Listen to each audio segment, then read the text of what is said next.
Buenas tardes para todos, espero que se encuentren muy bien este jueves. Hoy nos encontramos en nuestra cuarta sesión de formación integral en DUA y PIER. Ayer trabajamos doble sesión. Em, si bien recuerdan, también hicimos un estudio de caso donde veíamos la aplicación de estrategias DUA y aplicación de estrategias de ajustes razonables. Adicionalmente a eso vimos un modelo de clase DUA.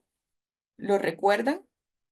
Vamos a ver quién me confirma que recuerde esos ejercicios que realizamos ayer en el cierre de nuestra jornada.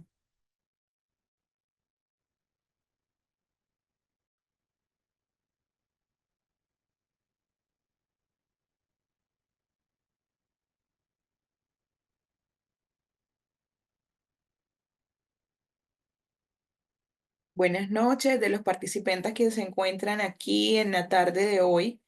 Quisiera saber si recuerdan los ejercicios que se realizaron de estrategias DUA y estrategias de ajustes razonables en un estudio de caso de un estudiante con autismo tipo 3.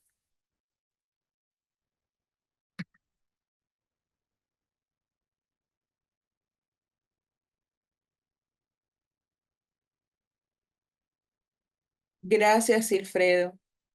Sí, no se preocupen los que acaban de ingresar, las clases están grabadas y pueden acceder a ella de manera asincrónica.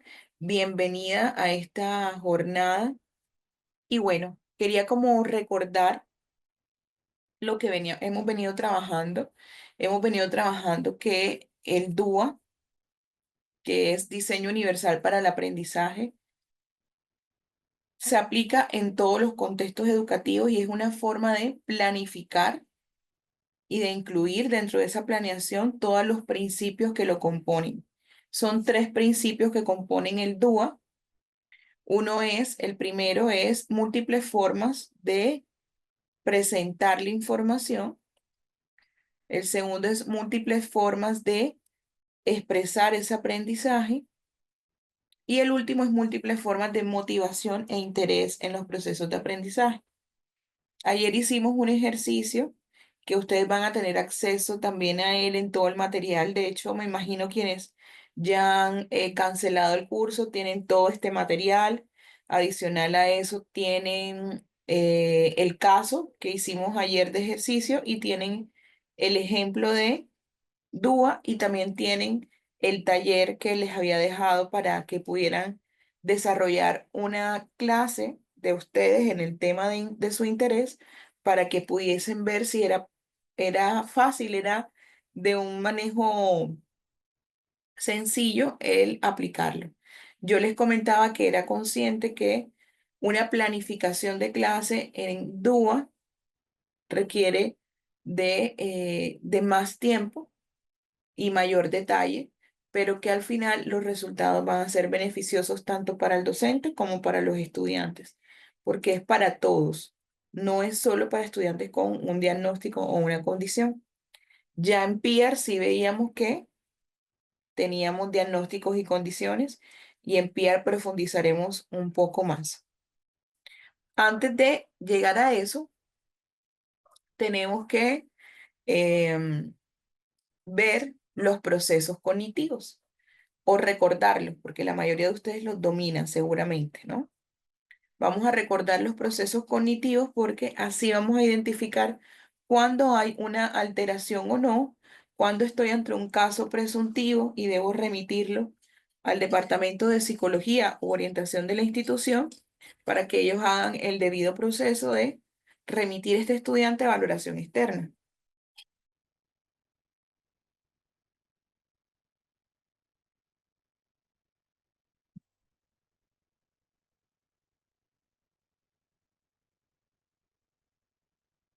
Bien, entonces la clase de hoy vuelvo y Silfredo, ya yo se lo envié a la corporación, el material, entonces quedo atenta a que ustedes puedan realizar el ejercicio y de alguna u otra forma me lo puedan hacer llegar a mí para yo poder acompañar a aquellos que tienen el interés de hacer el ejercicio práctico y yo podérselo revisar.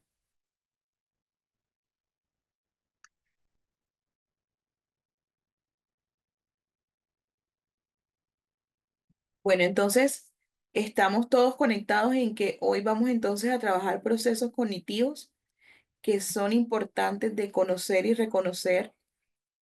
Conocerlos para quienes de pronto los manejan, pero no los han profundizado. Y reconocerlos es aquellos que los manejan y puedan identificarlo de manera oportuna.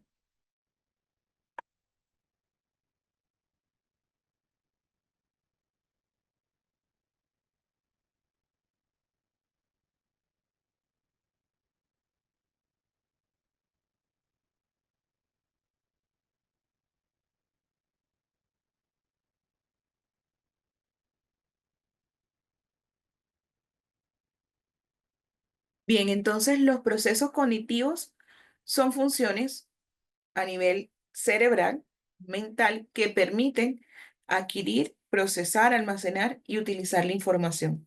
Es decir, son aquellos que nos van a permitir también un proceso de aprendizaje óptimo. Por eso son fundamentales para ellos, para la resolución de problemas y para finalmente la toma de decisiones. Ambos procesos inmersos en ese mundo escolar, ¿no? Los principales procesos cognitivos son la percepción, buenas tardes para todos, percepción, atención, memoria, lenguaje, pensamiento, aprendizaje y funciones ejecutivas. Aprendizaje es un proceso cognitivo que vamos a ver en otro momento, que es mañana. Veremos el proceso cognitivo de aprendizaje, porque este proceso integra todos estos procesos básicos. La percepción entonces tiene cuatro fases. Primero, en esa fase está la detección, luego la transmisión, después la transducción y último la interpretación. ¿Conocían esas cuatro fases de la percepción? Porfa, me van retroalimentando, me escriben aquí en el chat. Eso es lo que hace que la clase sea dinámica, interactiva. Gracias, Luisa. Gracias, Alba. Listo, entonces tenemos en la percepción, que es un proceso cognitivo básico, estas cuatro bases, ¿sí? Estos cuatro pasos son las fases para que se dé la percepción. En la detección tenemos que es el proceso inicial donde hay una organización sensorial del estímulo. Un ejemplo, eh, en la visión, los conos y los bastones de la retina detectan la luz, ¿sí? Es sencillo, ¿no? Y estamos hablando de un estímulo luz. Eso es lo que percibe y ahí detecta. A través de conos y bastones se detecta el estímulo de la luz, ¿sí? Clara la detección.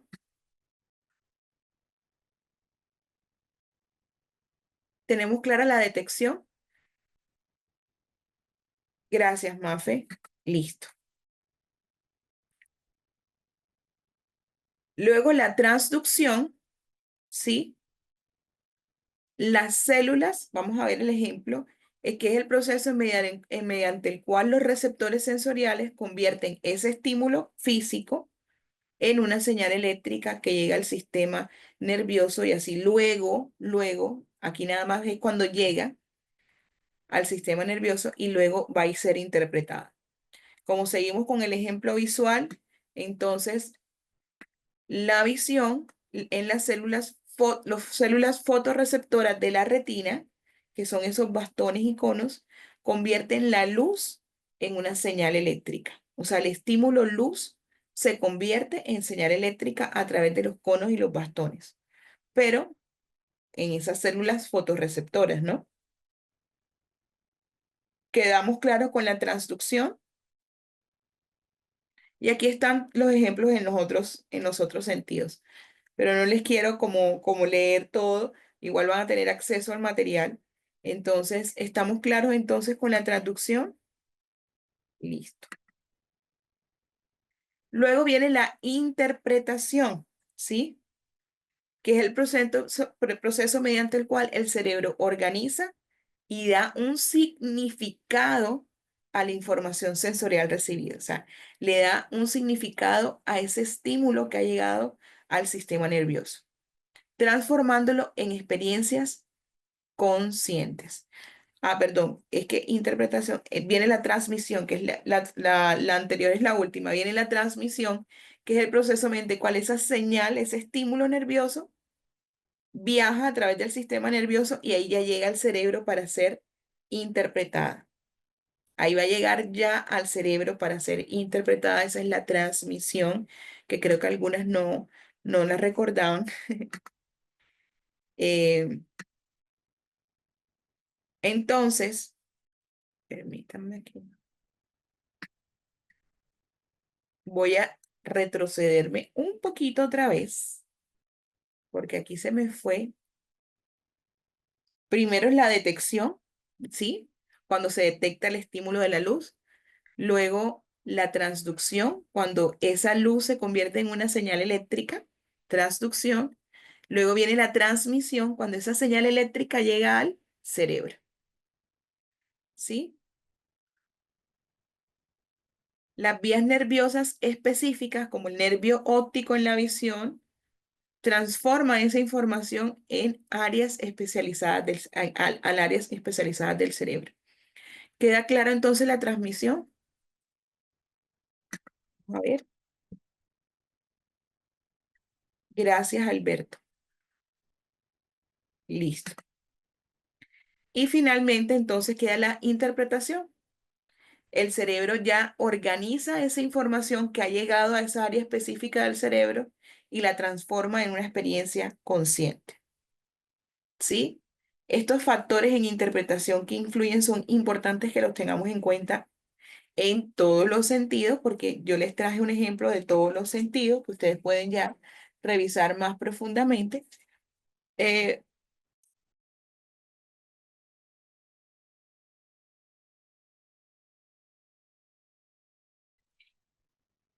Son las experiencias de aprendizaje, como reconocer rostros familiares, el contexto, un ejemplo, una sombra que puede parecer una persona en la oscuridad, expectativas y culturas, ver figuras en nubes según nuestra imaginación y estados emocionales.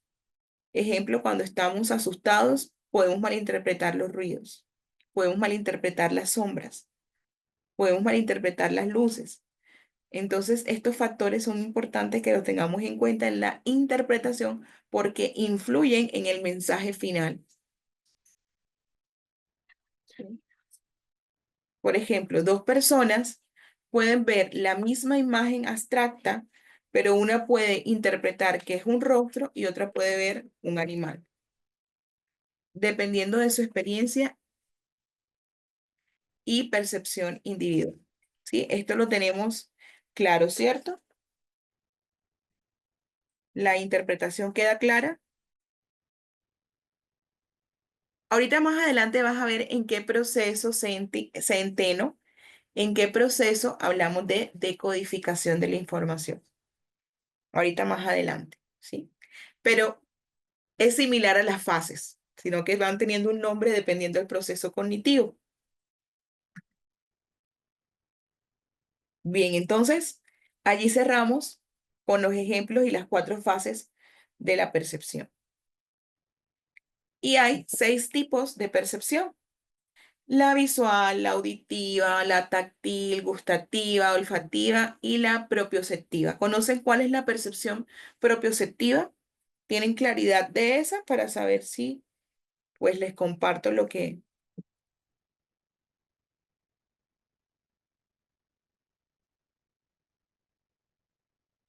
Sí, Alberto, y de hecho la teoría de la Gestalt nutre mucho este proceso cognitivo. Bien. La propioceptiva, la percepción propioceptiva es la que está relacionada con todo aquello que está ubicado en los músculos, tendones y articulaciones. Es la capacidad de nuestro cuerpo de detectar las posiciones, el movimiento, el estado de los músculos y articulaciones sin necesidad de usar la vista. Por ejemplo, en este momento cerremos nuestros ojos y tratemos de llevar el dedo índice a la punta de nuestra nariz con los ojos cerrados. Yo lo estoy haciendo y seguramente estoy quedando grabada que tengo los ojos cerrados y puedo hacer mover mi mano de tal forma y finalmente llega mi dedo índice a la punta de mi nariz. Eso es un ejemplo de la propiocepción, ¿verdad? Es la capacidad de mi cuerpo de identificar su posición y reconocer sus partes. La propiocepción entonces es clave para el control motor y puede entrenarse mediante ejercicios como el yoga, el equilibrio sobre piernas y el uso de superficies inestables como esta tablita de balanceo. Quedamos claritos allí, chicos, en propiocepción y quiero saber si hicieron el ejercicio. ¿Está claro propiocepción?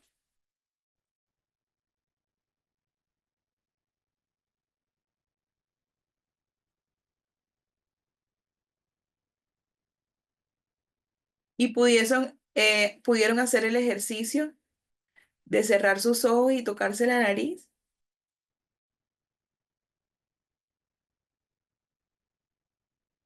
Con la mano en el corazón, digan, sí, lo hice, sí. Sí, pareciera un imán, ¿no? Nuestro cuerpo, cómo se atrae al reconocerse.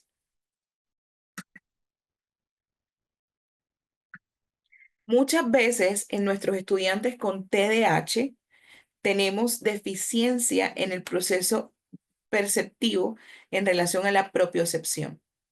Por eso ellos tienen esa incapacidad de reconocer el movimiento de su cuerpo y le pegan al compañero de al lado y hacen el otro. Y a veces pareciese intencional, pero hay una debilidad en este proceso, ¿sí? Hay una alteración en el proceso. No sé si lo han visto, lo han tenido así experiencia en el aula con los niños con TDAH.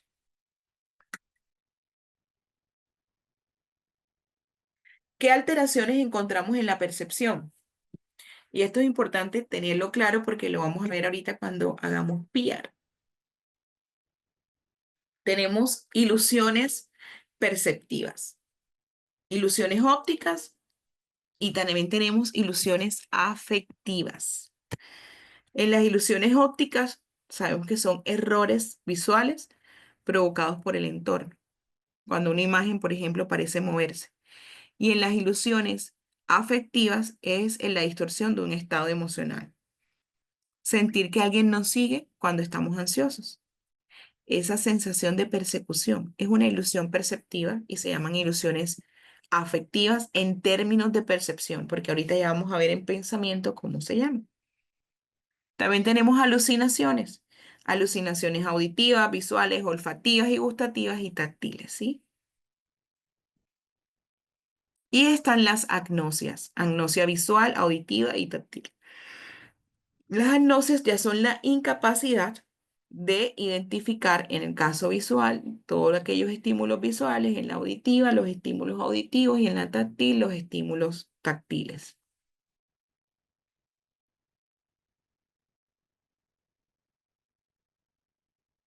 También tenemos alteraciones de percepción por despersonalización y desrealización. Por ejemplo, estas son sensaciones de desconexión de la realidad o del propio cuerpo. Sentir, por ejemplo, que el mundo es irreal o que uno mismo no existe.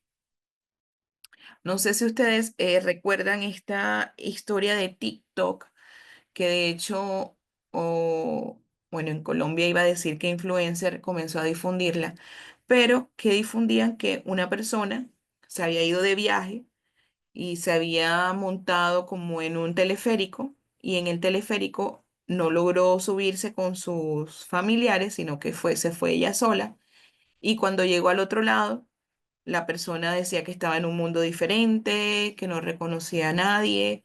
Bien, este tipo de situaciones de vivencias que son reales para personas, pero que hacen parte de una alteración a nivel perceptual, se llama despersonalización y desrealización.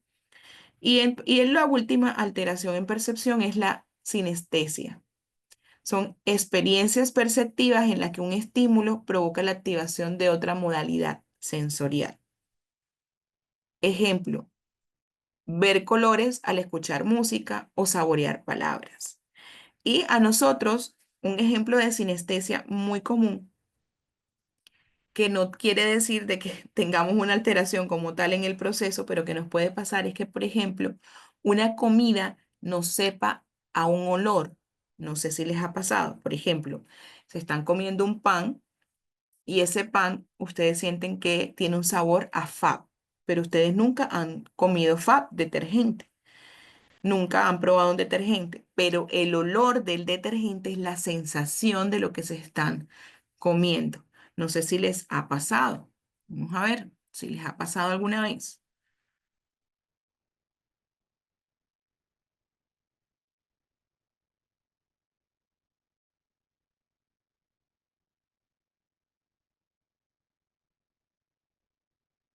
Qué linda, Fanny. Gracias por compartirnos eso. Sí. Ah, bueno, entonces sí les ha pasado, ¿no? Entonces allí son momentos en los que nuestra percepción nos juega este tipo de alteración, ¿no? De sinestesias. Pero decimos que una persona padece de una sinestesia cuando esta situación es común, es práctica, en su día a día se presenta con una alta frecuencia, ¿no? Pero como seres humanos sí nos va a pasar. Así como también cuando estamos con estados elevados de ansiedad sin ser diagnosticados como ansiosos, podemos sentir que nos persiguen, que nos van a pedir algo enseguida, o sea, esa sensación de que alguien nos está demandando algo, también pues es natural propia de esa situación, ¿no? Exacto, total. Y nunca has comido una cucaracha, pero el olor de la cucaracha, que es algo que sí podemos identificar todos los seres humanos cuando hay un nido de ese tipo de insectos, ese olor sí se nos puede venir a la sensación de un alimento, sin necesidad de tú alguna vez haber consumido. Si ya lo ha consumido, ya es otra historia.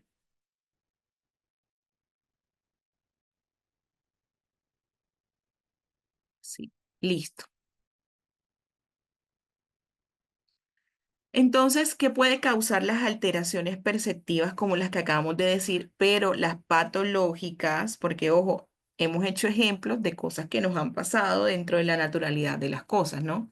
Pero ¿qué causa estas alteraciones perceptivas de forma patológica, como patología, como un diagnóstico?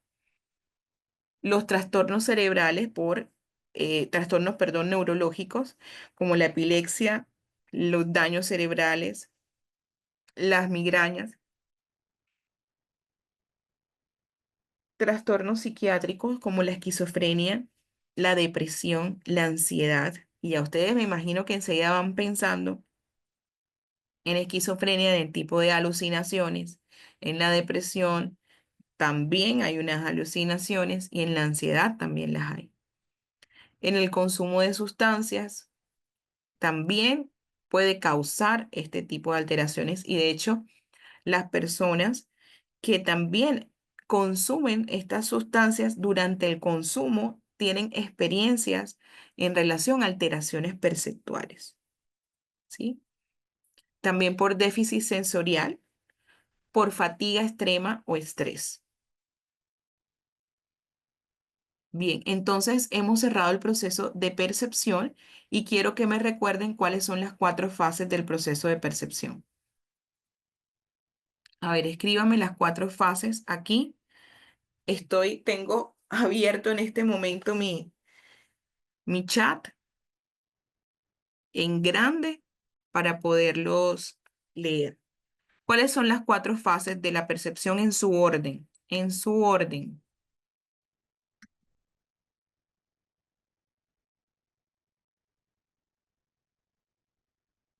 Muy bien, la primera es detección,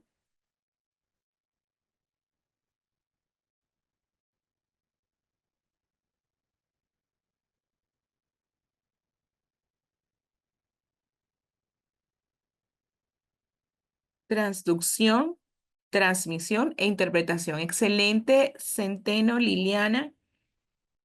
También Coral. Excelente. Gabriela también. Muy bien. Excelente. Listo. Entonces ahora vamos al proceso, nuestro segundo proceso cognitivo. Ah, bueno, antes de pasar a nuestro segundo proceso cognitivo, quiero que me respondan si ven la relevancia de repasar el proceso cognitivo de percepción para el manejo de el PIA y el DUA de los casos con los que tenemos diagnóstico. ¿Consideran que pueden tener diagnósticos que tienen el proceso de percepción alterado? ¿Es relevante revisar la percepción o no?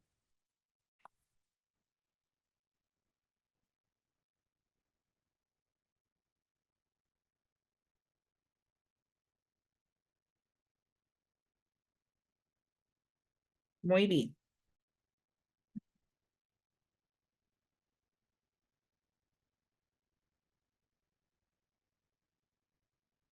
Qué linda, Teresa. Obvio que sí. Qué linda. Listo. Entonces ahora vamos a nuestro segundo proceso cognitivo que también nos genera bastantes dolores de cabeza en el aula y que ayer yo les compartía que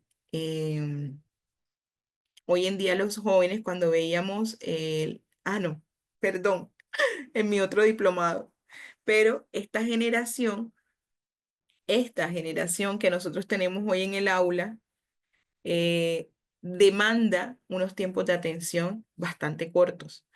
¿Sí? Nosotros no podemos trabajar con ellos tiempos superiores a 20 minutos porque ya enseguida se nos desconcentran, no logran mantenerse en la tarea suficientemente, el tiempo suficiente, ¿verdad? Para finalizarla, pero todo en relación a su nivel atencional, ¿sí? A su proceso atencional. Entonces vamos a revisar un poco este proceso, ¿de acuerdo?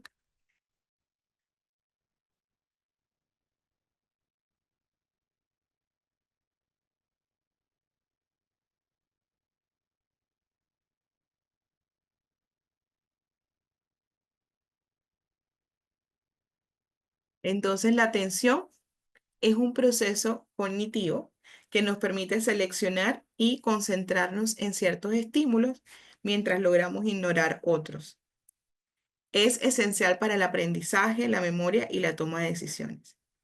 Pero este significado de atención se nos queda corto cuando conozcamos los cuatro tipos de atenciones que hoy en día son muy comunes en nuestros estudiantes y bueno, en todos nosotros, ¿no?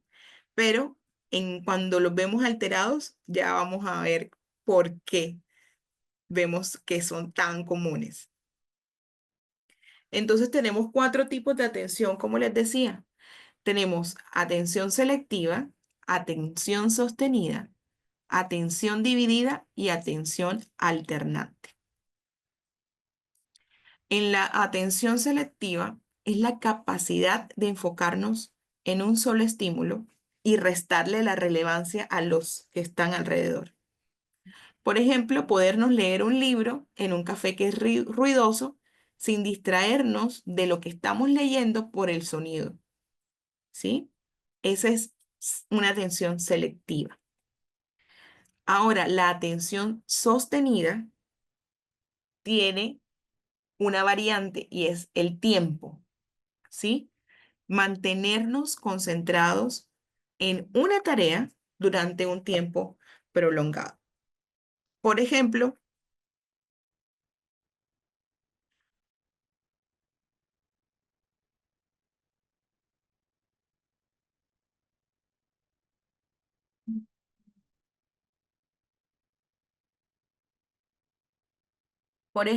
en la atención sostenida, tomar apuntes en una conferencia de 2 horas sin perder el hilo, ¿no? Sin perder el hilo de conductor que llevan los ponentes, yo como participante.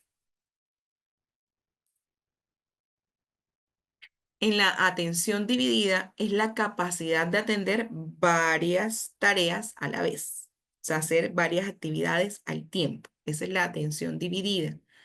Conducir mientras escuchas conversación y vas arreglando el bolso, ¿sí?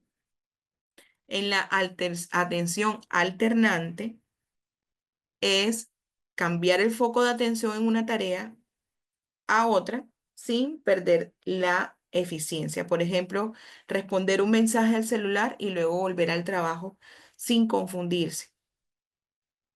Esa es la atención alternante.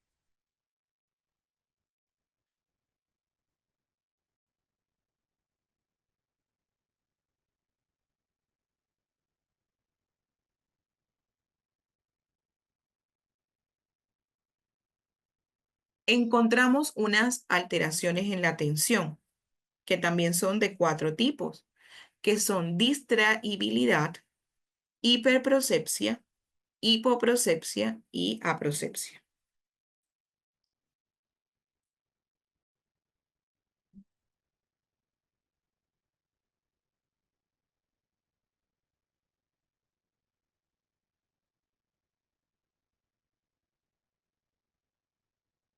En la distractibilidad, ustedes conocen cada una de estas alteraciones como distractibilidad y las demás, creo que distractibilidad es la más común.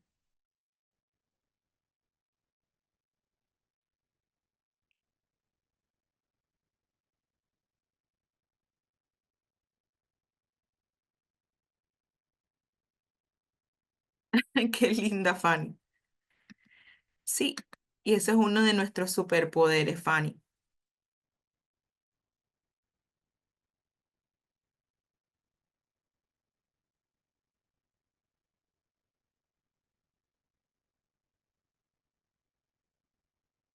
¿Conocen estas cuatro alteraciones de la atención?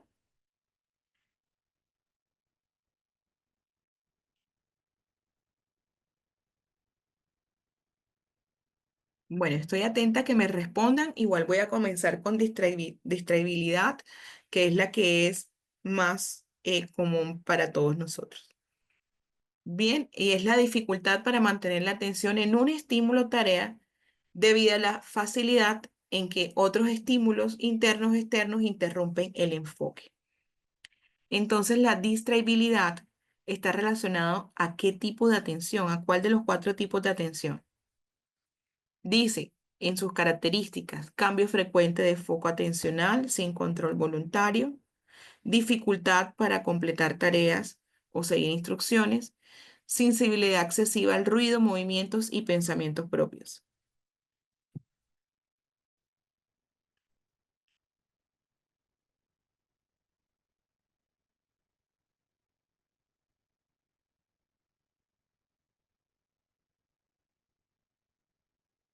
Carmen, la atención dispersa no es un diagnóstico como tal. Simplemente dijeron que había, con atención dispersa seguramente, porque tendría que ver el informe, están determinando que el estudiante tiene un compromiso en el proceso atencional, pero debieron haberlo diagnosticado con los términos que estamos trabajando.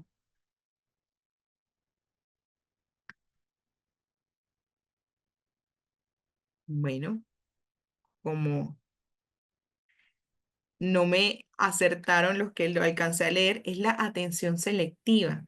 En distraibilidad es atención selectiva porque miren, solo se enfoca la tarea en un estímulo y se ignora el resto.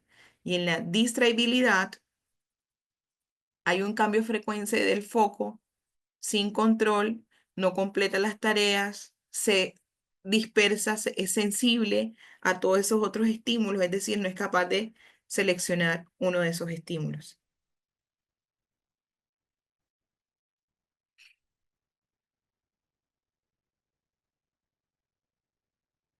La hiperprosepsia es un trastorno de la atención que se caracteriza por un aumento excesivo y anormal de la concentración en un estímulo o actividad específica.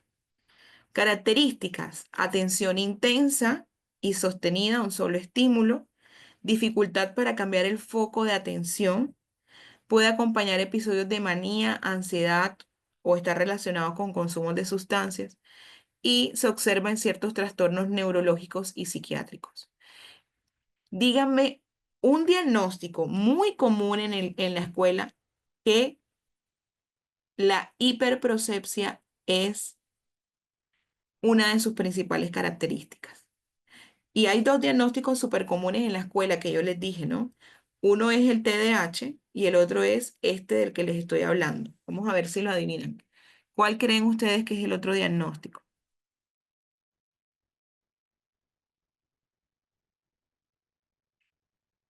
Gracias, Kerly. Excelente, Kerly. Autismo, ¿sí? Autismo, excelente.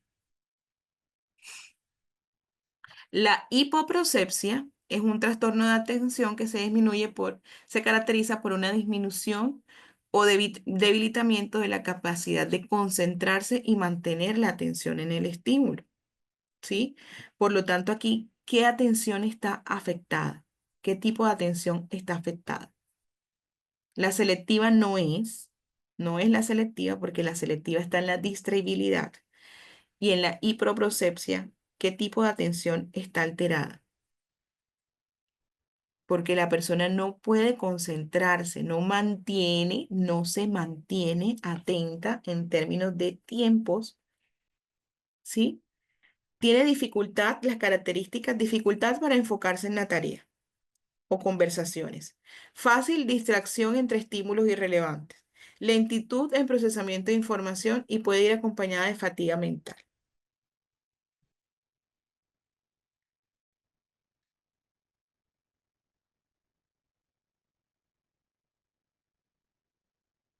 Muy bien, atención sostenida, muy bien. Aunque tanto en la distraibilidad como en la hiperprosepsia pueden estar las dos principales atenciones, tanto la selectiva como la sostenida, pero predomina mucho más la selectiva en la distractibilidad y en hipoprosepsia predomina más la sostenida, pero ambas se presentan, correcto. Solo que quería como que hiciéramos el reto de ir anclando a la información anterior. Ya el término de aprosepsia sí es poco común dentro del contexto escolar, pero se presenta mucho a nivel hospitalario, ¿no? Que es la ausencia total o casi total de la atención, lo que impide que una persona se concentre o responda a estímulos del entorno. Es el nivel más grave del trastorno atencional, porque la persona con esta característica tiene una incapacidad para enfocar o mantener la atención, tiene falta de respuesta a estímulos externos, tiene dificultad extrema para procesar información y puede ir acompañado de letargo o desconexión de la realidad. Y un ejemplo claro de este tipo de alteraciones se da en las personas en estado de coma, ¿sí?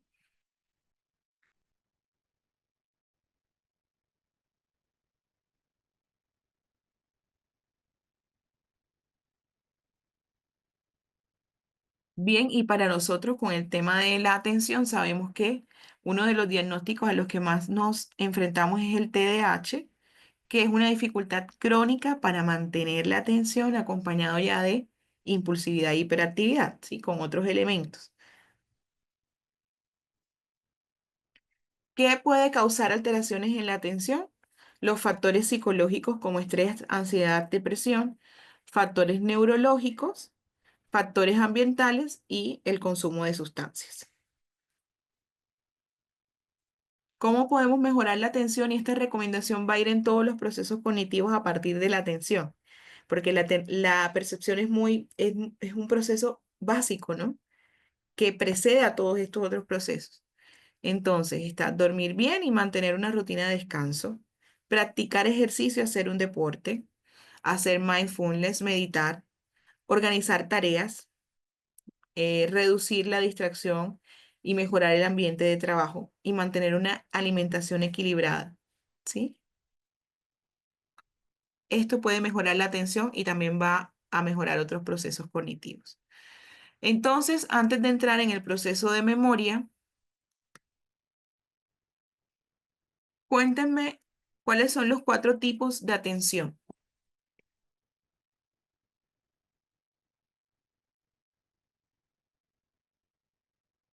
Gabriela, ¿qué me quieres preguntar? O sea, ¿qué quieres? Pregúntame más ampliamente.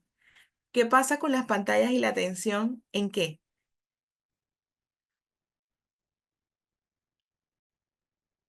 Mafe, excelente. Atención selectiva, sostenida, dividida y alternante. Excelente. Gaby, pregúntame bien para saber qué te voy a responder.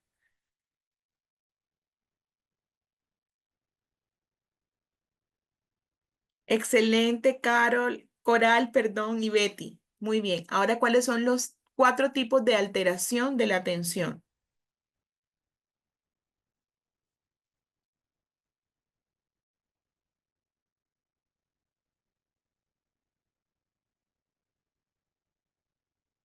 ¿Cuáles son los cuatro tipos? Distraibilidad, hiperprosepsia, hipoprosepsia, prosexia. Excelente. Ah, Gaby, o sea, la relación en afección, en términos de afección. Sí, Gaby, o sea, hay muchos estudios que nos comparten que hay una relación directa entre los trastornos de atención y el uso prolongado de pantallas. Por eso yo les contaba que los tiempos de atención se han reducido. De hecho, uno de tus compañeros decía aquí, Eden, que hay clases que no pueden pasar de 10 minutos de planeación para los niños. ¿Por qué? Porque las pantallas han estimulado el tiempo de respuesta y de enganche con el cerebro a una velocidad que nosotros en la vida real, en la física de nuestra naturalidad, no se da. A pesar de que un niño ve un video de 4 y sepamos que duraron un día de pronto haciéndolo, esos 4 minutos entraron a una velocidad impresionante en su cerebro, pero esa velocidad no la van a tener así en el aula de clase. Por eso se está trabajando mucho la disminución del uso de pantalla. Pero hay muchas investigaciones que te pueden dar respuesta a tu pregunta que es supremamente importante.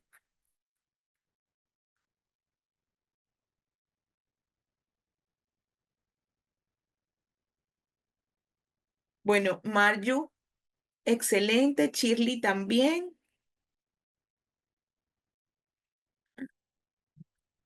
Un abrazo, Gaby. Mafe también ya me había respondido. Coral, excelente, muy bien. Estamos aquí conectadas, ¿no? Y hasta ahora, ¿cuáles han sido los dos procesos cognitivos vistos? Los dos procesos cognitivos que hemos visto antes de entrar a este tercero de la memoria.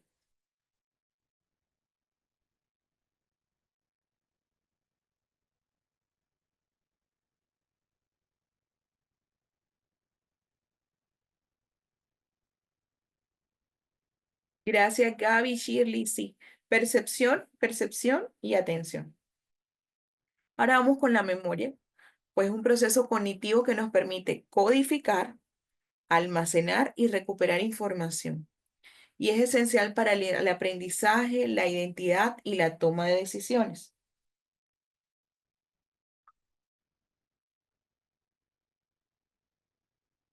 Un segundito.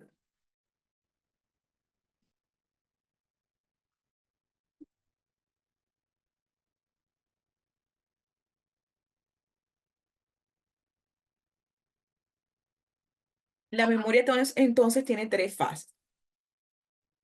Tenemos codificación, almacenamiento y recuperación.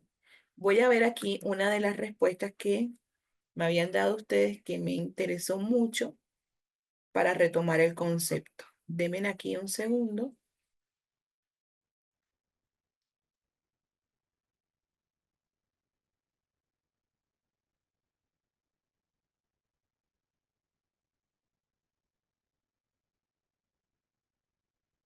Centeno, ya vamos casi a tu camino. Lo acabo de encontrar que fuiste tú. Centeno cuando me hablaba de decodificación, lo vamos a ver más adelante, pero mira que ya por aquí cómo va cambiando el término en memoria.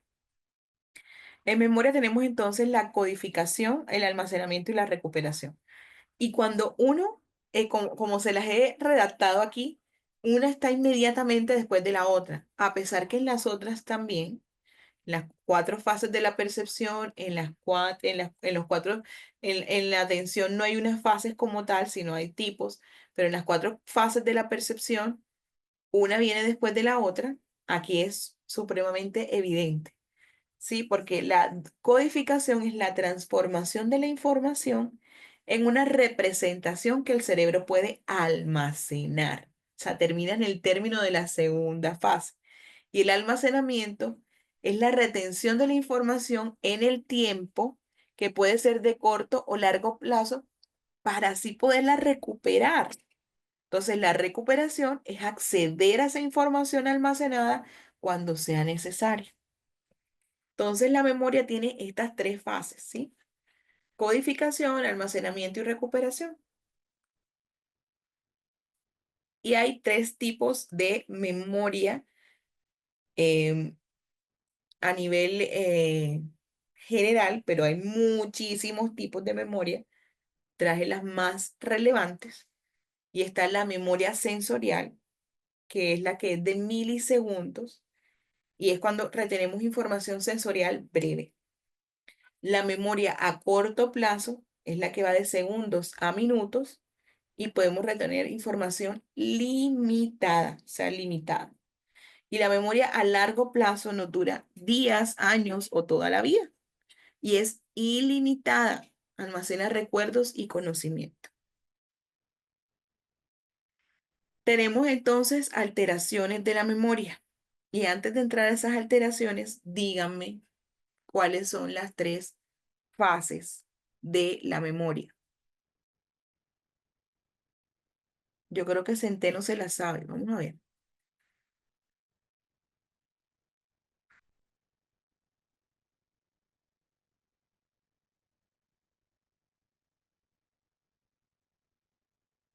Excelente PC, que no sé cómo se llama PC. Y Mafe, Luisa, Liliana, Eden, Fanny, excelente. Fanny, ¿y cómo estás haciendo que el que estás haciendo lo que estás haciendo que me escribiste? Estás atendiendo y me estás respondiendo. Te doy gracias por eso.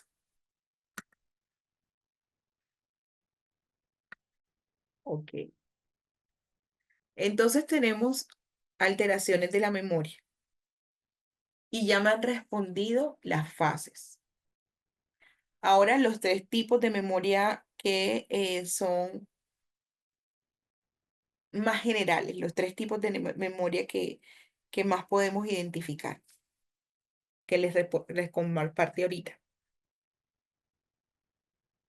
Sí, Eden, pero eso ya es más elaborado. Esto es para que tengamos la base de comprensión de los procesos alterados.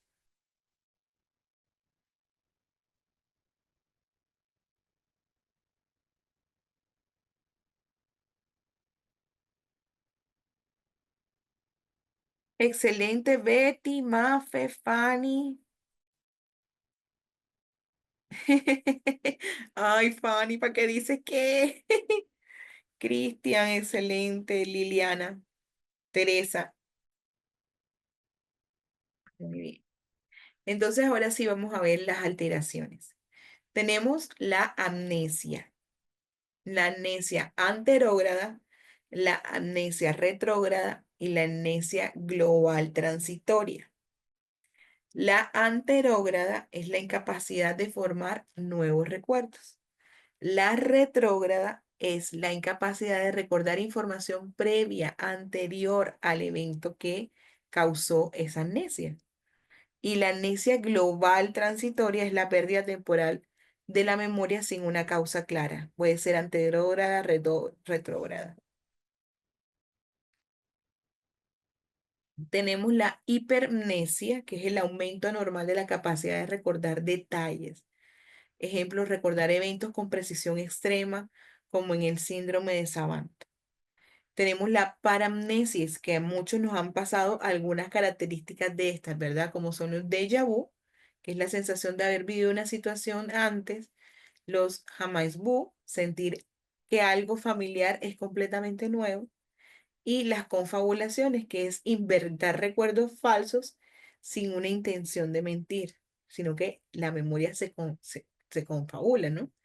También tenemos las demencias, que es el deterioro progresivo de la memoria y sus funciones cognitivas, como en el Alzheimer, que afecta la memoria episódica y el reconocimiento de personas.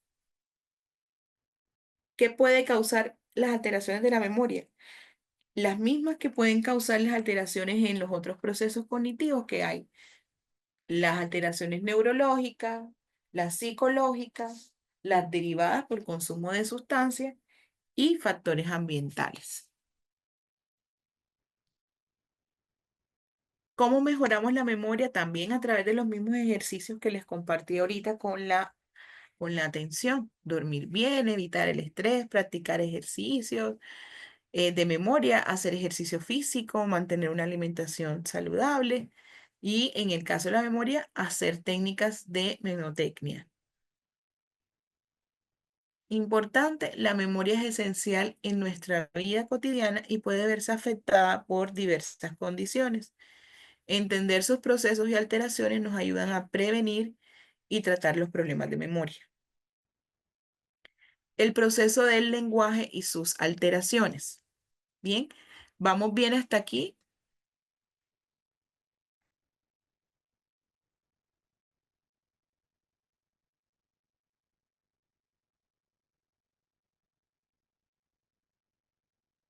Damaris me pregunta, buenas noches, profe. Una pregunta, tratándose de la memoria con los niños que tienen dificultades en el aprendizaje, se tiene que evaluar al instante, tratándose de memoria a corto plazo. Sí, Dami, hay que valorar, por eso la evaluación debe ser continua, permanente, no en un único momento, porque los niños que tienen dificultades de aprendizaje tienden a olvidar o a tener esas dificultades en la memoria, como tú muy bien dices, y olvidan la información que nosotros les compartimos.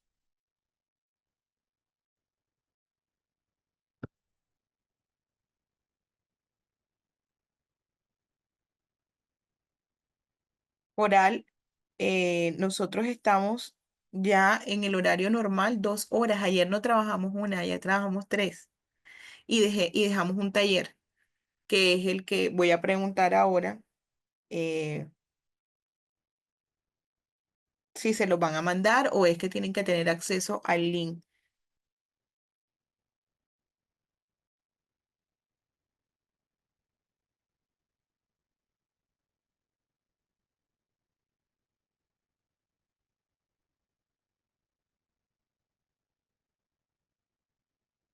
Cristian, tenemos que crear técnicas, memotécnicas para que logre interiorizar los conceptos. Y Eden, como te dije, esta memoria, la memoria de trabajo que sé que usamos a diario, no he dicho que no, no está relacionada con las memorias que acabo de compartirles, que están relacionadas con el almacenamiento. La memoria de trabajo es un proceso mucho más complejo. No lo voy a explicar ahora, como te dije, sino para que tengamos claridad en las generalidades y la podremos ver cuando veamos una alteración específica de pronto en algún ejercicio para PIR. Sí, sería bueno, Centeno, que puedan tener el link donde está ya toda la información, que es cuando ya se cancela el diplomado, ustedes tienen acceso ya a todas las presentaciones, las de ayer, las del primer día, los talleres y bueno, el resto de materiales, lo tienen ya todo. No sé si de pronto alguien ya tiene acceso al link.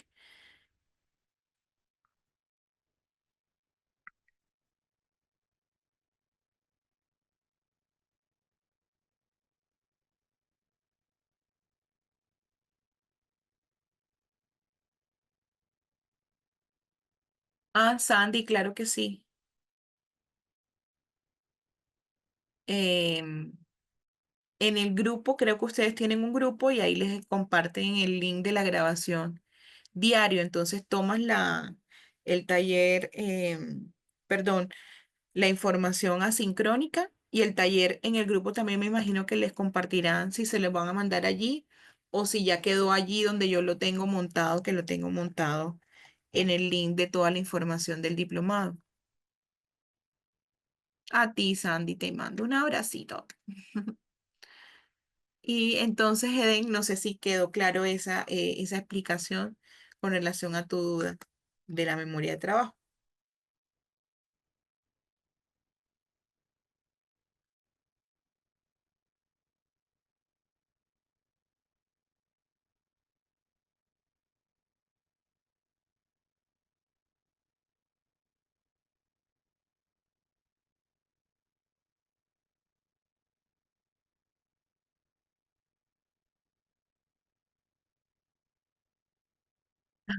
Dora, mi recomendación para este tipo de estudiantes es que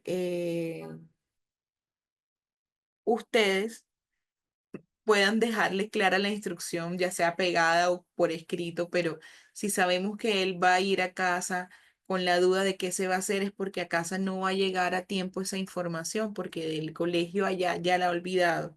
Entonces tenemos nosotros que garantizar que la información quede clara para que pueda hacer la tarea. Excelente.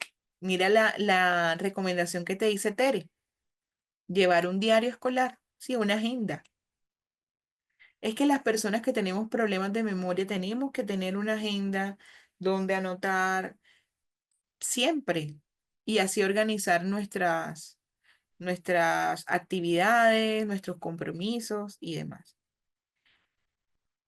Bien, ahora, una cosita más. Quisiera compartirles esto. A mí me gusta, y ya ustedes lo han visto, a mí me gusta leer los mensajes que me dejan aquí en el chat porque yo no me siento sola dando la clase. Siento que están allí ustedes respondiendo a los procesos. Así que de una u otra forma en mis clases no es que yo las vaya a interrumpir por preguntas, sino que quiero sentir que hay un dinamismo, que ustedes están allí recibiendo esta información y la están apropiando y me gusta preguntarles y leerles. Entonces, yo por eso voy a ir haciendo de todas formas siempre estas pausitas en el contenido para ir constatando que estamos conectados con este proceso que estamos recibiendo, esta capacitación.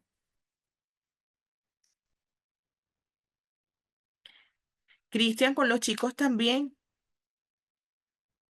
con los chicos, los más chiquitos, los adultos lo hacemos porque es una técnica para chiquitos.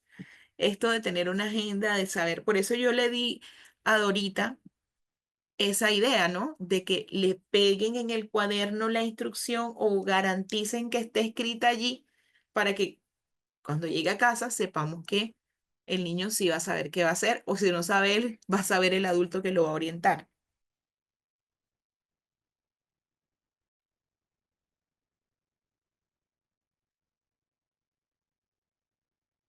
Excelente, Grace. Exacto, eso es lo que yo decía.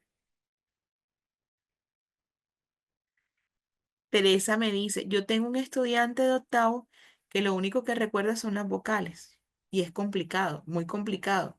Peor si no hay apoyo familiar y sin embargo no puede perder el año. No, Tere, mira. ¿Y tú en qué país estás, Teresa?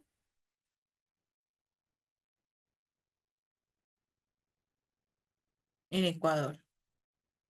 Pero tiene un diagnóstico. Si tiene un diagnóstico, pues es un poco más complejo. Sí.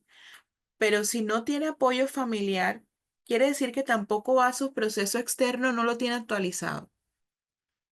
O sí lo tiene actualizado. Sí va a terapia. O más bien los papás son.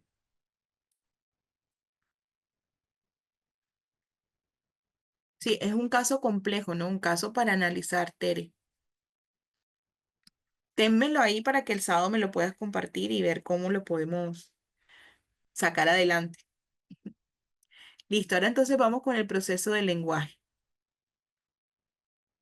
El lenguaje es un proceso cognitivo superior que nos permite expresar pensamientos, comunicarnos, comprender información a través de símbolos, palabras y gestos.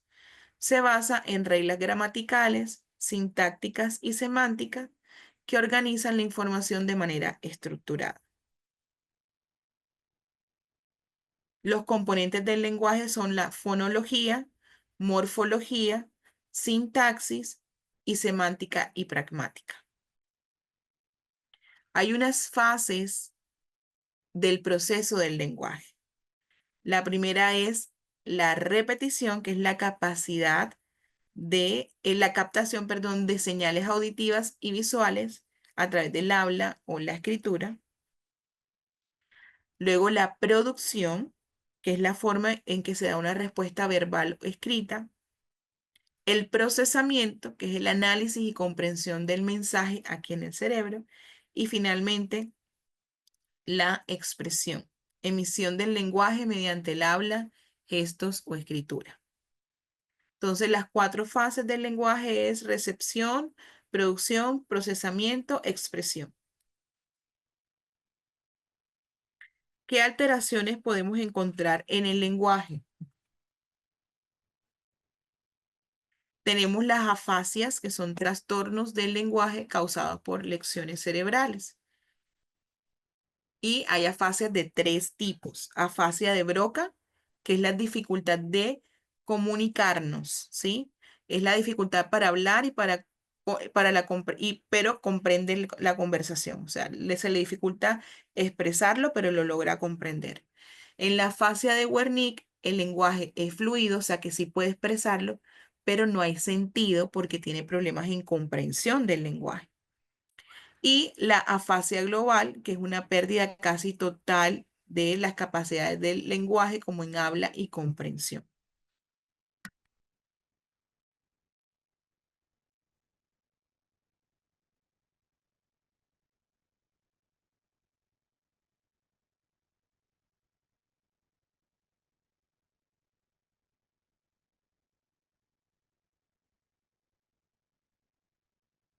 Ay, Grace, Grecia, te mando un abracito. Eso es así.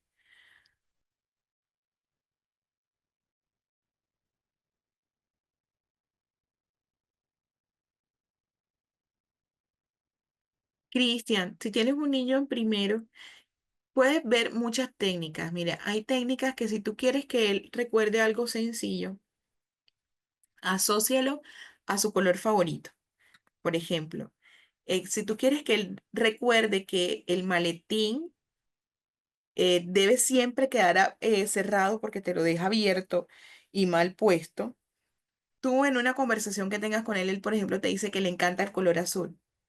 Entonces, cuando tú le enseñes eso de que tiene que dejar su maletín cerrado y bien puesto allá atrás, tú le colocas una cintita azul en la manito. Entonces él se queda con esa cintita, ¿cierto? Y cuando está mal puesto, tú nada más le señalas en la cinta. O sea, su cintita. Entonces él va a saber que eso se lo estás indicando que ha dejado eso allá mal puesto. Em, Hay muchas técnicas que podrías implementar, que puedes buscar en diferentes fuentes, sobre todo en recursos tecnológicos, para poderlos ayudar. En primero, hay muchas cosas lindas que puedes hacer. En la primera infancia, uff, hay muchas estrategias.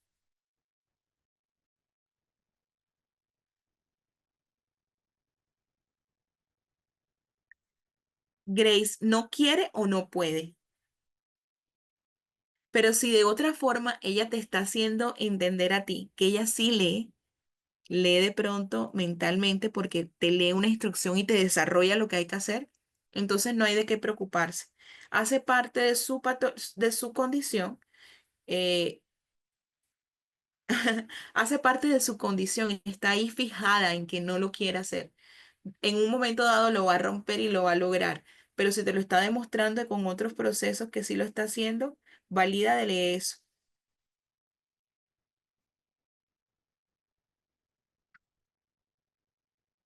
Bien, tenemos claras entonces las afasias.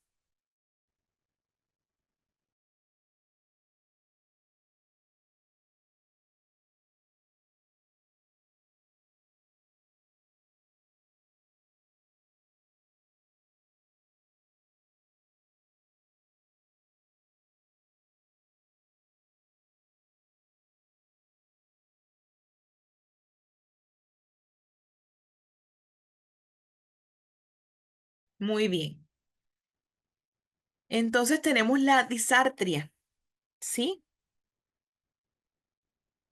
En la disartria tenemos una dificultad para articular las palabras disartria debido a problemas musculares y de tono a nivel orofacial.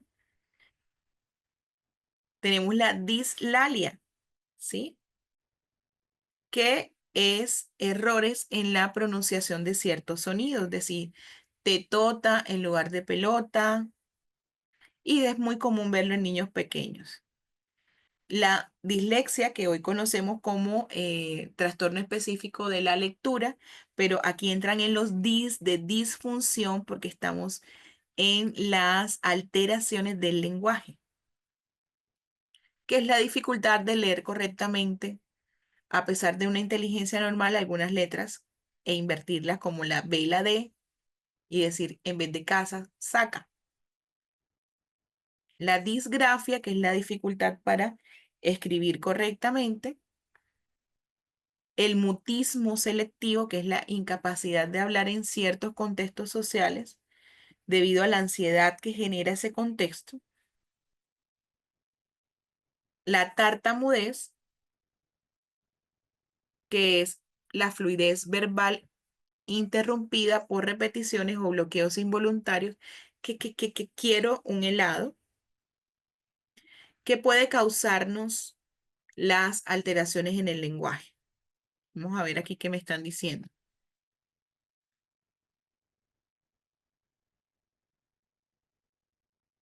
Mira qué lindo centeno, Grace, te dio una super idea para poderla estimular en la lectura.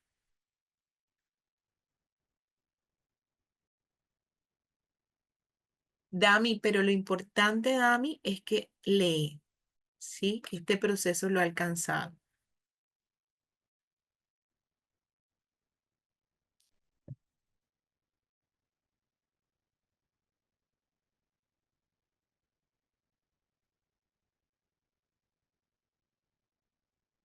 Sí, Fanny, correcto.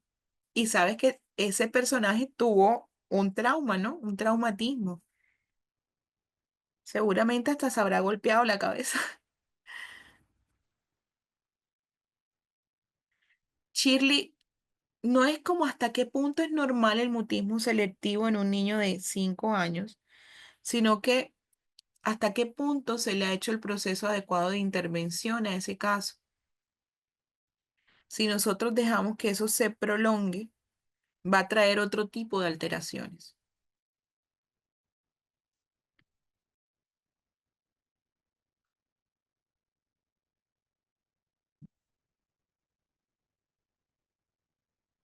Rochi, ¿y ya han valorado a ese niño de segundo? ¿Ya lo han remitido, lo han valorado externamente?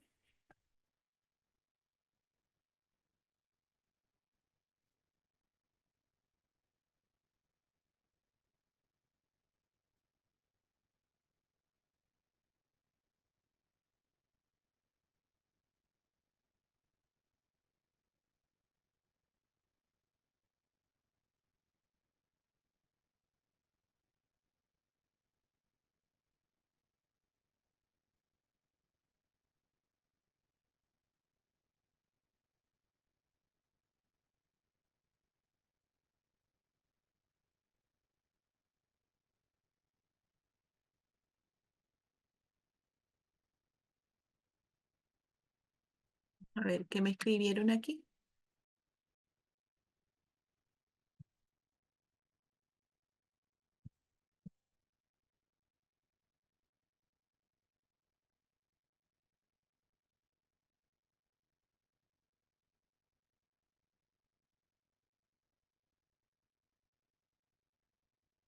Dice, bueno, ya le pregunté a Rochi si ya no, los padres son. Bueno, Rochi, si no, ¿tú en qué país estás? Porque hay que activar otras rutas si los papás no prestan atención a su dificultad, porque están violando su derecho a la educación y a la salud, porque el no hacerle la evaluación externa es violar su derecho a la salud y obviamente también está perjudicando su derecho a la educación. Hay que activar la ruta Rochi con ICBF.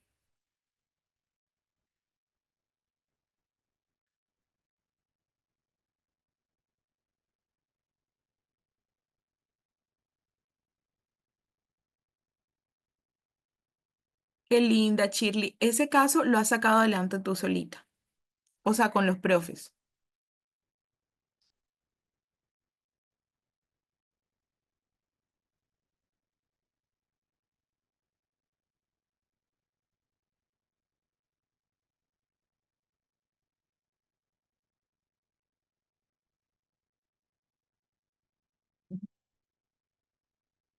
Bien, te mando un abracito, Dami.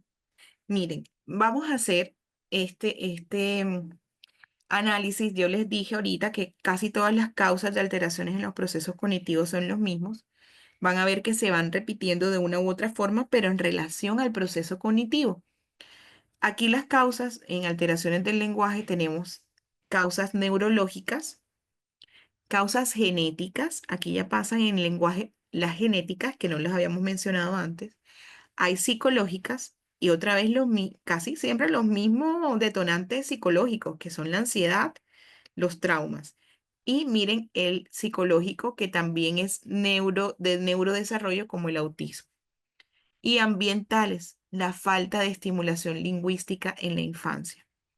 A veces nosotros como mamás, no sé si muchas que son aquí mamás que me han dicho que también son abuelitas, y esto se lo voy a decir a nivel personal, porque nos recomiendan las personas, háblale al bebé, conversa con el bebé. Bueno, en mi caso personal, y bueno, me confirman si no les han dado este tipo de recomendaciones como mamá, ¿no? Háblale mucho, él te entiende, habla con él, con el bebé. Entonces, en mi caso como mamá, yo me sentía muy culpable porque yo no le hablé a mis hijos, a ninguno de mis tres hijos. Yo tengo tres hijos. Tengo una hija de 13, un hijo de 8 y una nena de 6. Yo a ninguno de los tres le hablé porque yo decía, pero si no me responden. Pero en esa culpa que a mí me daba por no hablarles, porque todo el mundo insistía en que uno tiene que hablarle a los hijos por este tema de estimulación del ambiente, que lo dicen hasta las abuelitas sin saber del proceso cognitivo del lenguaje, yo me puse a leer y yo dije, no he sido tan mala mamá, no he sido tan mala mamá porque la estimulación lingüística no es solamente hablarle a un bebé, es cantarle, es orar con ellos. O sea, yo sí a mis hijos, por ejemplo, siempre pues los oraba. eh, vivía cantándoles y cantarle a un bebé, a un infante, hace parte de esa estimulación lingüística. Ya cuando están en un contexto que no tienen ningún tipo de contacto, o sea, ni que le hablan, ni que le cantan. Y obviamente uno decía, ay, te estás riendo, ay, ay, ay", cuando se ríen y uno los hace reír, sí. Pero esas cosas que le dice a uno la abuelita, habla con el bebé, tienes que hablarle. Y uno pues logra como mamá de pronto sentirse culpable porque dice, mi hijo no va a hablar porque yo no le hablo. Pero eso no es así. La estimulación lingüística va desde cualquier tipo de estimulación, no es solamente hablar, sino puede ser cantar, recitar un poema, orar, entre muchos otros, ¿no? En hacerle gesticos, ¿sí? En hacerle los soniditos que ellos hacen. Los bebés se comunican por soniditos, eso es de lo más lindo.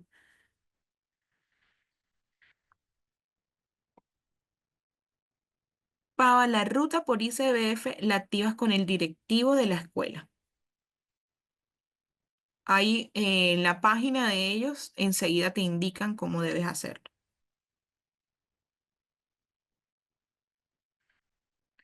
Perfecto, Rochi lo dijo. Sí, se presenta por escrito a la directora porque además este chico recibe una... Ajá, perfecto. Sí, Rochi te está dando la respuesta.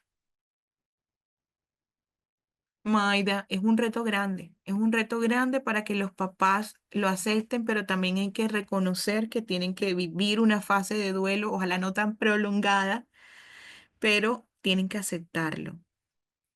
Y el tiempo siempre nos da la razón, Maida. El tiempo, si el nene es lo suficientemente claro en todo lo que estamos determinando, el tiempo nos da la razón y así lo lleven en otro ambiente escolar, la situación se va a tener que repetir. porque ya nosotros hemos detectado que no es el entorno, sino unas situaciones particulares del estudiante.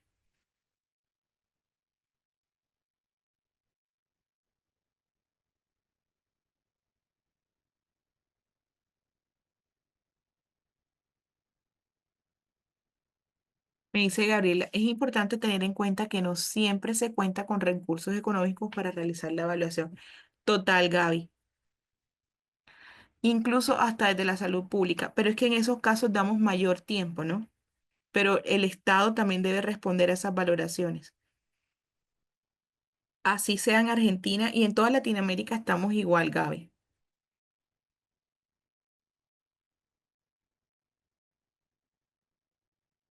Sí, y a veces los papás también retrasan los procesos, Gaby, precisamente por eso último que acabas de decir, porque les cuesta aceptar los diagnósticos y son conscientes de que algo va a estar mal.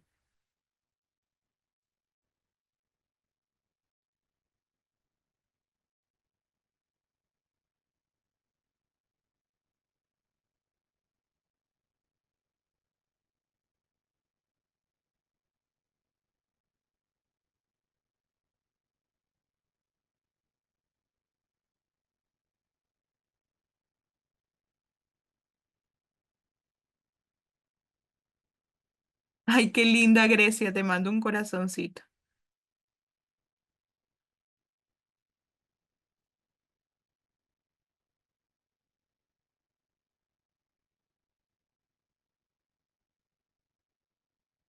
Sí, Nati, desafortunadamente a veces el sistema es indiferente a estos procesos, pero estas familias nos tienen que ir certificando que el proceso cada vez se les dilata más. Hay que certificarlo porque con esa certificación de que el proceso está dilatado, pero que se está adelantando, nosotros podemos actuar con procesos presuntivos, o sea, tomar medidas en la escuela porque estamos ante un presunto eh, cognitivo, o sea, porque tiene un diagnóstico cognitivo o un presunto conductual o un presunto psicoafectivo.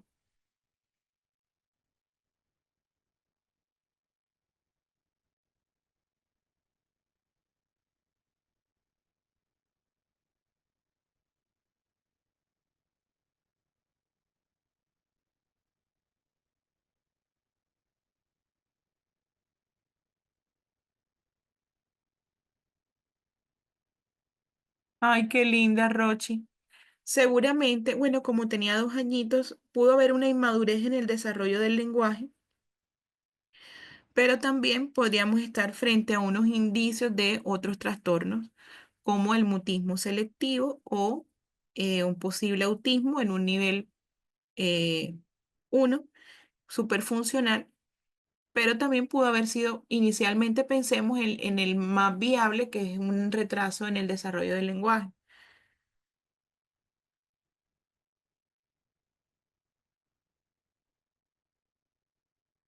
Xiaomi me dice, tengo un niño de 5 años que en algunos momentos se le entiende lo que dice, pero en la mayor parte no se le entiende. ¿Qué ejercicios puedo hacerle en el aula? Xiaomi, el ejercicio que le vayas a hacer a él, tienes que hacérselo a todos para que él no se sienta diferente. Pero ojalá, él vaya a terapia de lenguaje. Yo soy psicóloga de profesión, pero sé cómo poder hacer unos ejercicios que el sábado, me recuerdas mañana, mostrarte para que los hagas con él, pero hazlos con todos, como claquear, que toda la clase haga ese ejercicio. Tirar besitos o con una hojita comenzar a jugar así, para que tú lo ayudes a estimular el lenguaje, como otros que el sábado te los comparto, pero hazlo con todo el curso. ¿Oíste, Sime? Ojalá este nene vaya a terapia de lenguaje.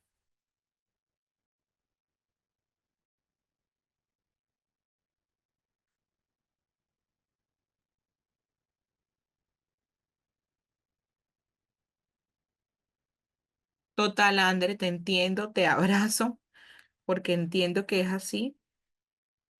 Y cada vez que sentimos menos respaldo de la familia, más es la carga para nosotros en la institución. más fuerte, ¿no? ¿Cómo entonces mejorar el lenguaje? La estimulación temprana, ejercicios de articulación, como los que les te estaba compartiendo, Sime, terapias del habla, práctica de lectura y escritura y el control de las emociones, técnicas de relajación para sobre todo el manejo de la tartamudez y el mutismo selectivo. Yo tengo un nene que tiene tartamudez, ¿verdad? Y él se traba en el ejemplo que di de él, el siempre es en el que. Yo lo que hago es que le sobo la espaldita, le sobo la espaldita y le termino la palabra y él fluye solito, ¡chum! Solito. Ya uno los va identificando y va conociendo, ¿sí? Pero necesitan apoyo de especialistas específicos. El lenguaje es una habilidad compleja que puede verse afectado por diversas alteraciones. Detectarlas a tiempo y tratarlas con estrategias adecuadas es clave para mejorar la comunicación y la calidad de vida. Bien, ¿qué procesos cognitivos entonces hemos visto hasta ahora? A ver,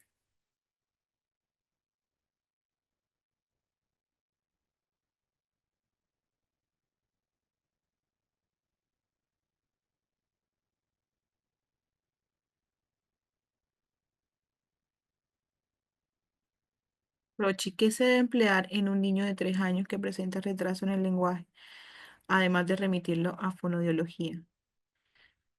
También debe ir a terapia del lenguaje, no solo a fono, sino también a terapia del lenguaje, a rehabilitación cognitiva.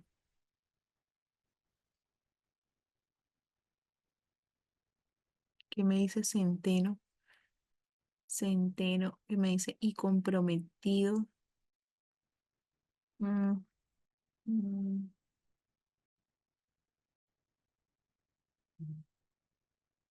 Gracias, Edén. Te faltó uno, Edén. Ya vimos percepción, ¿verdad? Percepción, atención, memoria y lenguaje. Y ahora nos vamos para el quinto, que es pensamiento. ¿Sí?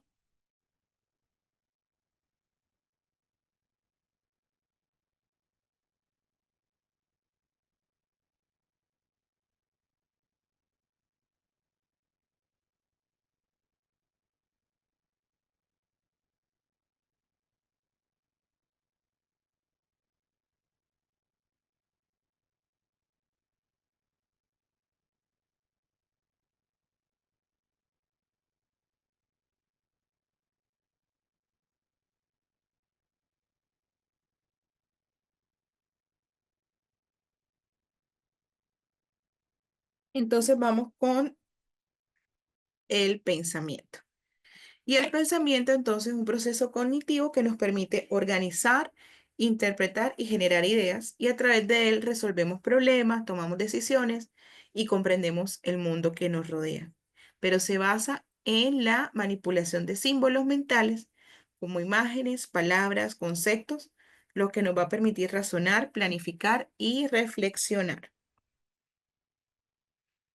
Tenemos 6 tipos de pensamiento base, existen más, pero 6 de base, que son el pensamiento concreto, basado en hechos y experiencias directas, el pensamiento abstracto, que es la capacidad de entender conceptos simbólicos y generales, el pensamiento crítico, que es analizar información de manera objetiva y reflexiva, el pensamiento lógico, que se basa en la coherencia y la relación causa-efecto. Estos dos últimos, pensamiento crítico y pensamiento lógico, están siempre presentes en todas estas pruebas estandarizadas, esas pruebas que miden a nuestra población con un ranking en posición de la dinámica escolar, ¿no? Y el pensamiento divergente, que es la creatividad para encontrar múltiples soluciones a un problema. Y el convergente, que busca una única solución correcta a un problema, ¿sí? Esos son los 6 tipos básicos de pensamiento. Podemos encontrar unas alteraciones del pensamiento. Alteraciones en formas de pensar, como las fugas de ideas, que es el flujo rápido de pensamiento sin conexión lógica. Tengo que ir al banco, la vida es una caja de sorpresas, los pájaros vuelan alto, ¿sí? y se ve mucho en episodios de manía o bajo el consumo de sustancias, de drogas. Los pensamientos circunstancial que se desvía del tema principal, pero finalmente llegan a la idea central. Al responder cómo está el clima, la persona comienza a hablar de una cantidad de cosas antes de dar la respuesta. El pensamiento tangencial se desvía completamente y nunca responde a esa idea central. En vez de responder una pregunta, la persona cambia el tema constantemente. Cuando nosotros sentimos que una persona es muy evasiva, aparte de que tenga estos trastornos, cuando este pensamiento tangencial, hasta lo llamamos, se me salió, o sea, esa persona se me salió por la tangente, ¿no? Ustedes han usado ese término, se salió por la tangente, o sea, no me respondió, le dio vuelta a la cuestión y no me cambió el tema. Se me salió por la tangente. ¿Lo han usado ese término? El pensamiento incoherente o disgregado es cuando tenemos ideas desordenadas y sin sentido. El sol canta azul porque los zapatos vuelan, ¿sí? Completamente incoherente. El pensamiento perseverante es la repetición de una idea sin relación en el contexto. Repetirse y repetirse en la mente si cerró bien la puerta, em, si de pronto cerró bien la pluma, la llave. Otras alteraciones están relacionadas con ya el contenido del pensamiento y esas son las ideas delirantes, creencias falsas que no cambian aunque hayan evidencia de que no es así. El pensamiento mágico, creencias en la relación causa-efecto sin una base lógica. La hipocondría, la preocupación excesiva por la salud con miedo a enfermedades graves. Creer que un dolor de cabeza es un tumor cerebral sin pruebas médicas, ¿sí? Y este término lo usamos mucho en nuestro léxico. Las fobias son pensamientos obsesivos sobre un miedo irracional. Las obsesiones son pensamientos repetitivos e intrusivos, difíciles de controlar. Y hay alteraciones en relación ya a la velocidad. Esta que acabamos de ver es de el contenido del pensamiento. Y estas tienen que ver con la velocidad y son las que más común vemos, podemos detectar desde la docencia, ¿no? Tenemos la taquipsiquia y la bradisiquia. Es como hablar de taquicardia en la velocidad del latido del corazón y la bradicardia en la lentitud de ese latido, ¿no? En la taquipsiquia son aceleraciones del pensamiento, saltar de un tema a otro sin parar, en el pensamiento. Y en la bradisiquia es la lentitud del pensamiento, tomar mucho tiempo para responder a preguntas simples. Y eso lo vemos y nosotros decimos, tiene baja velocidad el procesamiento de la información en la bradisiquia. Y el bloqueo del pensamiento, que nos ha pasado a muchos también, son interrupciones repentinas del flujo de ideas. Hablar de repente y quedarse en blanco o no recordar qué era lo que iba a decir, ¿sí? Y se nos puede presentar por episodios ansiosos o de alto estrés. ¿Qué causa las alteraciones del pensamiento? Hay causas neurológicas, causas psicológicas, hay factores ambientales y está también el consumo de sustancias.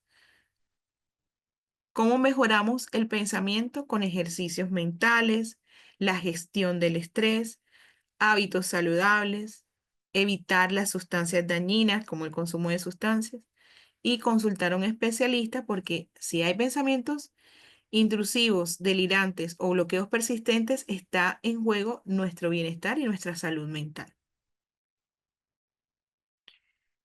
El pensamiento es la base de nuestra identidad y capacidad de razonamiento. Cuando se altera, puede afectar la vida diaria, las relaciones y la toma de decisiones. Hay que identificar estas alteraciones y permitir buscar estrategias para mejorar la claridad mental y el bienestar.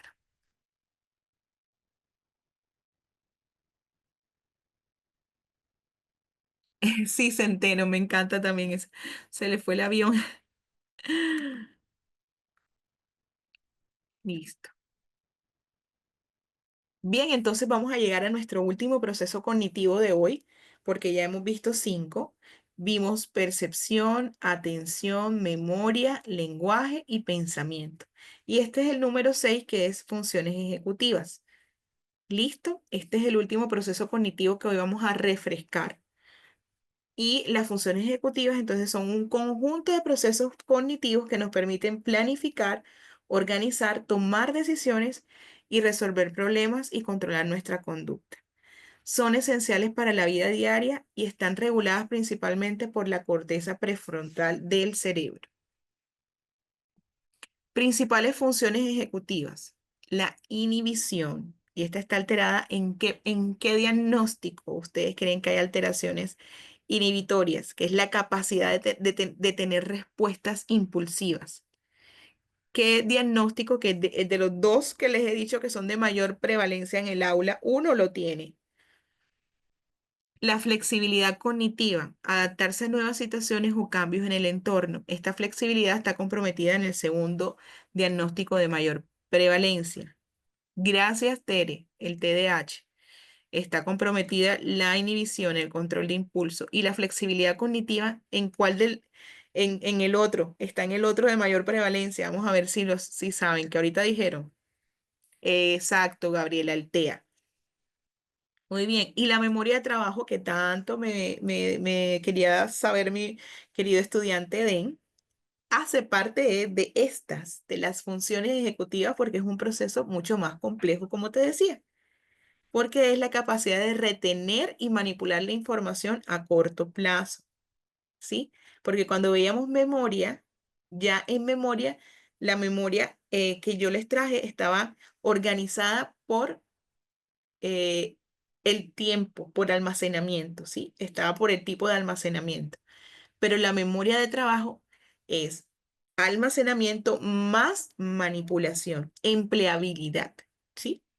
Entonces, ejemplo, recordar un número de teléfono mientras lo marcas, ¿sí? Tiene una acción allí de por medio.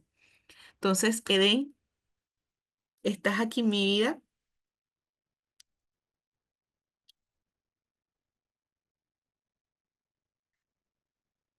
Tenemos planificación y organización, que es anticipar y secuenciar los pasos para lograr un objetivo. En la toma de decisiones, evaluar opciones y elegir la mejor alternativa. En monitorización y autorregulación, evaluar el propio desempeño y corregir los errores.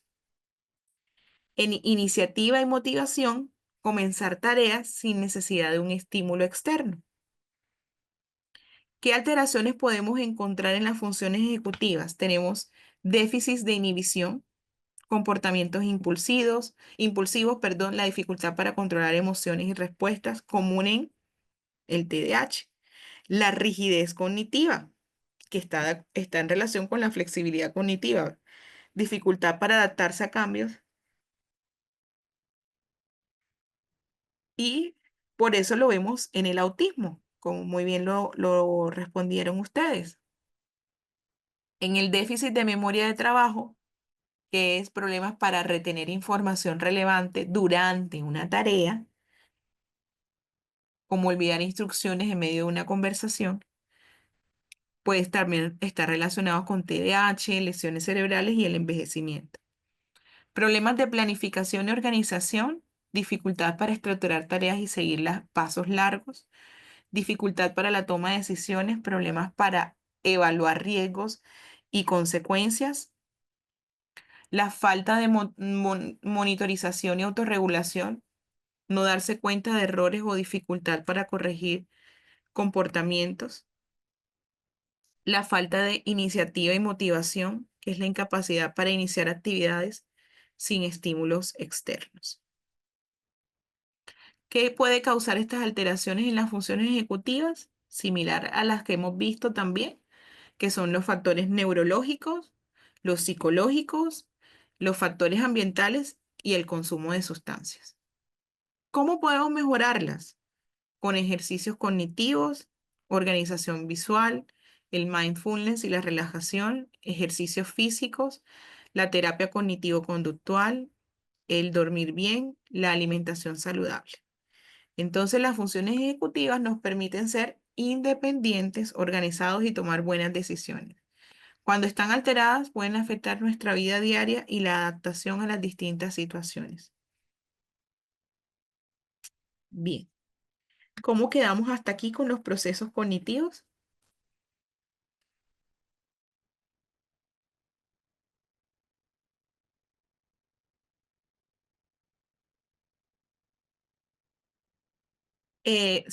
Sí, ese nene hay que evaluarlo, ¿sí? Hay que evaluarlo.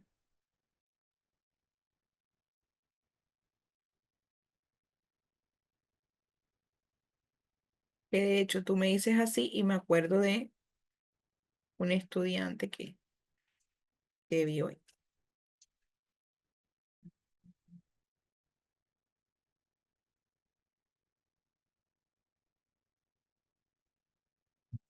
Bien, gracias, Centeno. Entonces nos fue súper bien, ¿cierto? Con el favor de Dios, creo que sí. Ya yo dije eso y nada más leía Centeno, no sé cómo les fue. Ok, Teresa, muy bien. Muy bien, Frank. Gracias, Carmen. Diné, gracias a ti. Gracias, Maida.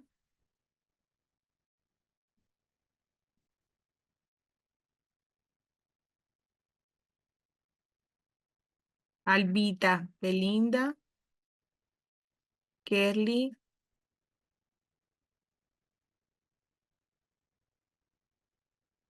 A Davis, ayer tocamos temas de PEER y hoy y mañana vamos a ver procesos cognitivos porque cuando vayamos al PEER, estos procesos es para que entiendas los diagnósticos a los que se les hace PEER.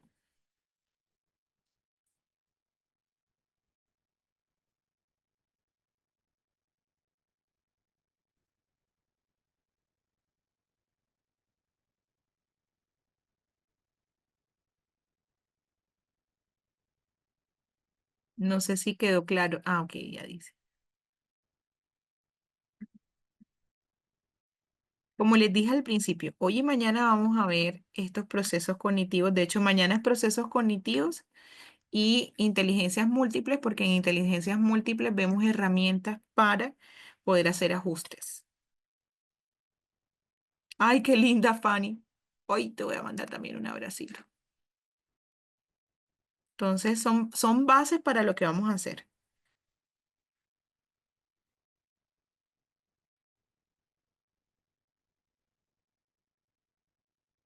Sí, Rochi, la neuropediatra remite a todo ese proceso. Está bien, con neuropediatra vamos con todo. O sea, el neuropediatra nos lo remite a todos los procesos en los que esté comprometido. De hecho, yo preferiría que sea el neuropediatra el que lo remita a fono o a terapia del lenguaje.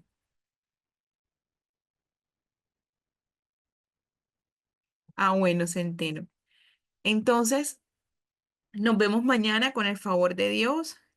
Saben que mañana vamos a ver el proceso cognitivo del aprendizaje y vamos a ver un- eh, inteligencias múltiples para tener herramientas para poder hacer ajustes y adaptaciones en PIR. ¿Sí?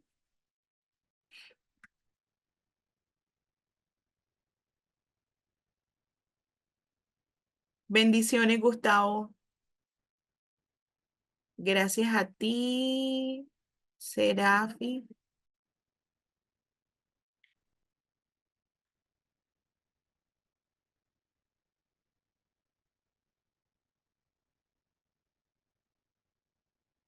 Cuídense mucho.